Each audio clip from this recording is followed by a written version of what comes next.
Hello everyone, నేను మీ జానుని.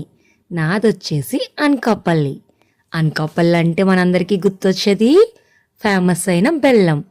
So ఆ బెల్లం ఎలా తయారు చేస్తారో స్టెప్ టు స్టెప్ 1 మినిట్లో చూపిస్తా, చూసేయండి సరేనా. ఫస్ట్ వచ్చేసి చెరుగడ్డలు ఇలాగా మిషన్లో గ్రైండ్ చేస్తాం.